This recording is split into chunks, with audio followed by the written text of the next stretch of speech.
Jy kan op die water loop. Daar's 'n sêding van Vivian Green wat ek baie keer sommer net kwyt raak. Life isn't about waiting for the storm to pass. It's about learning to dance in the rain. Het jy die vermoë om die dromslaaf van die donderweer te gebruik as die ritme van jou dans hier op aarde? In die ou dae, die skeepvaders, nie storms gevrees nie, inteendeel hulle het storms gevrees, maar hulle die windstiltes nog meer gevrees, want die storm het energie, daai storm bedreig jou, maar dit vat jou iewers heen. En die windstiltes los jou net daar waar jy is, die water raak op, die kos raak op, die son brand jou, hier is in die middel van die see, en jy gaan nêrens heen nie. Verstaan jy hoe om energie van die storms in jou lewe te gebruik om te gaan na die oorkant? Ja, ons gaan vandag nog baie keer praat oor die oorkant. Die oorkant is daai destiny wat jy oordroom, daai bestemming wat God vir jou het. Nadat Jesus die brode vermeerder het, word die volk om die volgende oggend dwing om koning te word, want hulle het gesien, hy kan vir ons kos gee, hy kan vir ons sorg. Is ek en jy ook op daai plek, dat ons baie keer vashaak, waar ons koning wil dwing, om vir ons te sorg? Ons maak om die koning vir die sorg, die koning vir die brood, en ons sê ons het die brood nodig, maar eintlik het ons die brood nodig. Soms wil ek en jy, om ook dwing, om ons voorsiening koning te wees. Maar dan, en dis 'n baie groot dan, wil ek vir jou Matteus 14 vers 22 lees. Jesus het dadelik sy disippels gedwing om in die skei te gaan en voor hom uit te vaar na die oorkant. Daar's daai woord oorkant. Dis twee woordjies in hierdie vers. Die een is hy het hulle gedwing, dis die eerste keer in die Bybel wat ons sien dat die oorspronklike sê hy dwing hulle om iets te doen. En dan het ons daai woordjie oorkant. En ek wil jou vandag in die oë kyk en ek wil vir jou vra, het jy 'n oorkant? Ervaar jy die vreugde daarvan om te leef vir 'n opdrag groter as jouself? Ervaar jy die storms van omstandighede? Of ervaar jy die storms op pad na jou oorkant? Daai plek wat God vir jou het, daai plan wat hy vir jou het, daai iets in jou lewe wat die moeite werd is om 'n prys voor te betaal. Leef jy, en soms ek, vir oorlewing? Of ervaar jy die opwinding en die spanning van die rit na die oorkant? Ons almal het opwinding in ons lewe, en dis lekker, maar ons het almal ook spanning. En jy kan twee soorte spanning sê, die spanning van survive, van oorleef, of die spanning van die storm op pad na jou oorkant. Vers 24. En die beskuit was al in die middel van die see, dis die see van Galilea, getuister deur die golwe, want die wind was teen hulle. Daai woordjie getuister beteken gemartel. Het jy 'n droom wat so groot is, het jy 'n opdrag wat so groot is, dat het soms vir jou voel, die lewe martel jou, maar dis nie daai martel vir oorlewing nie, dis daai martel van die oorkant.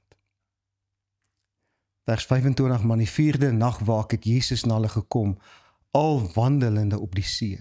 En toe die disippels hom sien loop, word hulle ontsteld en sê dis 'n spook, en hulle het geskreeu van vrees.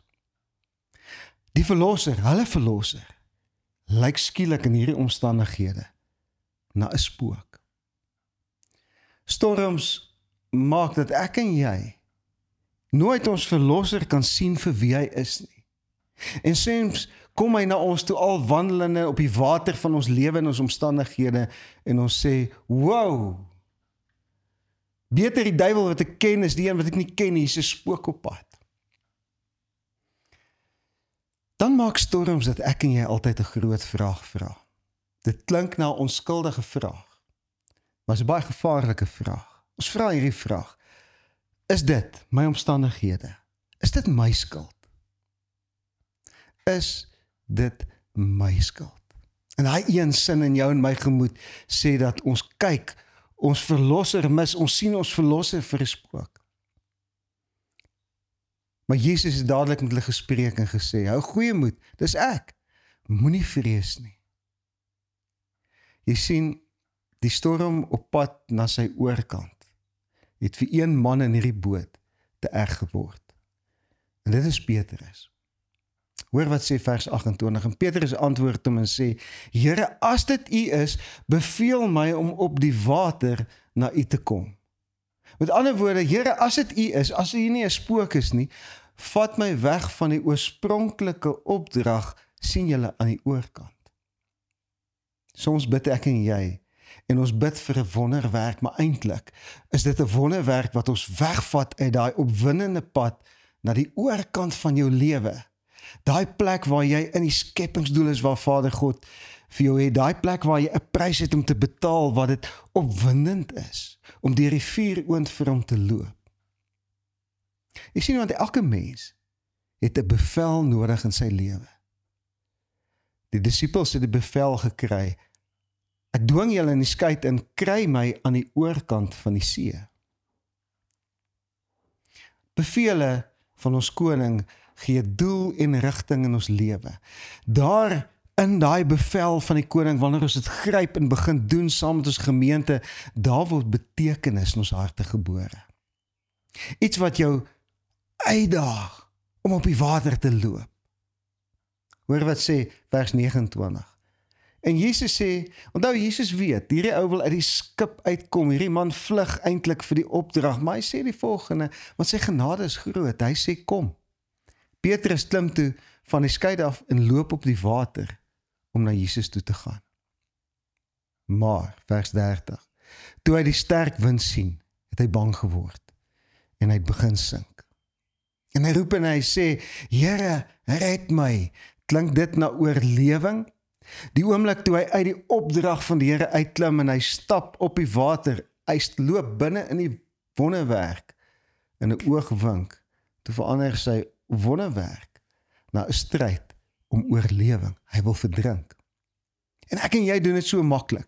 Ons is so maklik op die plek waar ons bid vir die wonderwerk om eintlik uit ons opdrag uit te kom, om te ontsnap van die omstandighede wat ons vat na die plek, na die oorkant. En op daai oomblik beland ons na 'n siklus van oorlewing. En ons begin gebede bid wat sê, Here, ek het nodig. Ons begin kyk na ons gemeentes en ons sê, wat kan julle vir my doen? Ons vergeet heeltemal oor wat kan ons doen. Wees versigtig waarna jy kyk, wanneer jy en ek na ons oorgang gaan. Dit waarop jy kyk is so belangrik. Want jy sien, vrees wil jy altyd terugvat na die stryd vir oorlewing. Dit wil jou uit die boot uit laat klim. En Jesus het dadelik sy hand uitgesteek en hom gegryp en vir hom gesê, klein gelowige, waarom het jy getwyfel? En dis die groot vraag, waarin en waaraan het Petrus getwyfel? Jy sien, hy het getwyfel aan sy vermoë om te kan loop op die water. En ek wil vandag jou in die oë kyk en ek wil vir jou vra, twyfel jy nou op hierdie oomblik, in hierdie week? Want die groot vraag is, wanneer het hierdie storm wat hierdie klomp manne so bang gemaak het, gaan lê? Vers 32. Daarom klim hulle, en dis Petrus en Jesus in die skei, en die wind het gaan lê. Die oomblik, toe Petrus saam met Jesus terugklim in die oorspronklike opdrag, gaan na die oorkant, gaan lê die wind. Miskien is daar 'n storm in jou lewe en die storm het gebeur omdat jy iewers uit die skei van jou oorkant uitgeklim het, uit daai opdrag wat God vir jou het. Dalk staan jy nog op die wal en jy het nooit ingeklim nie. En jy kyk na die storms op ander mense se, die see van ander mense se lewens. Wil jy die wind moet gaan lê? Wanneer jy staat maak op jou verlosser en sy hand vat, is net 'n armlengte weg, en terugklim in die skip wat gaan na die oorkant, gaan lê die wind. Die wind het stil geraak, toe Petrus terugklim in sy oorspronklike opdrag, gaan na die oorkant. Soms is jou en my storms nie net 'n gebed ver nie, maar 'n terugklim ver. Waarin moet ek en jy terugklim? Wat gebeur as ons verdwaal na ons oorkant, iewers gebeur daar iets, iewers is daar 'n skielike storm, ons kan die storm nie verstaan nie, want ek doen dan die wil van die Here, en ons klim uit, en dan kom ons by daai plek, waar ons heeltemal verdwaal, en skoon vergeet, ons te oorkant, en ons oortuig onsself, die oorkant, die plan wat die Here vir ons het, is te groot, of ons het verkeerd gehoor, of is nie belangrik nie. Ons selfbeeld, en ons selfrespek verdrink wanneer ons vergeet waantoe ons op pad is. En hoe weet ek dat dit gebeur? Hoe weet ek my lewe het op daai plek gekom? Jy sien, lae selfrespek sal altyd met die koers van die minste weerstand inslaan. Is jy al by daai plek waar jy soms sê, nee, die visie van my gemeente is te groot. Nee, ek wil uitklim uit hierdie visie uit, want ek hou nie van dit of van dit of van dit nie. Gee jy selfs, bid jy selfs vir 'n wonderwerk, om uit die pad uit te klim na jou oorkant. Lae respek, lae selfrespek, sal altyd die koers van die minste weerstand inslaan. Soms is ons bloot in ons lewe nie suksesvol nie, want ons operate op daai plek van die minste weerstand die heeltyd. Dan gebeur daar in vers 33 'n merkwaardige ding. Hy sê, toe kom die wat nie skeid was, en val voor hom neer en sê, waarlik, U is die Seun van God. Wanneer ek en jy terugklim in die pad na ons oorkant, waar ons oorspronklike visie weer gryp en vasvat. Op daai oomblik sê die mense om ons, waarlik, dis die Seun van God wat werk in hom. Ons lewe begin om die identiteit van Christus te bevestig. Ons kan nie sy identiteit bekend maak as ons die hele tyd veg vir oorlewing nie, maar wanneer ons terugklim in ons doel, of dalk vir die eerste keer, inklim in ons doel. Jy staan dalk nog op die strand en jy sê, ek is 'n disipel, ek sal nie gedwing word om die skei in te klim nie. Die Bybel sê Jesus het hulle gedwing. Maar dis nie daai dwing met 'n verny nie. Dis daai dwing wat sê, ek wil jou so graag na 'n beter plek in my wil vat. Kom ons sluit af. Ons het nie begin gesê. Gelukkig is die mense wat geleer het om in die reën te dans wanneer daar storms in hulle lewe is. En die vraag is, hoe leer ek en jy om te dans in die reën? Vind jou oorkant. Gaan na die Here toe hierdie week en sê, Vader, wat het U vir my? Gaan bid daai gebed en sê, Here, wat het U vir my gemeente? Bid vir jou predikant of jou leraar of jou herder en sê vir hom, Here, wys hom waar is ons oorkant. En fokus op sy plan vir die koninkryk en die golwe sal verdwyn. Het is baie interessant dat die golwe eers stil raak wanneer jy vergeet van die golwe en begin om jou oorkant raak te sien. Onthou, jy is nie die redder nie.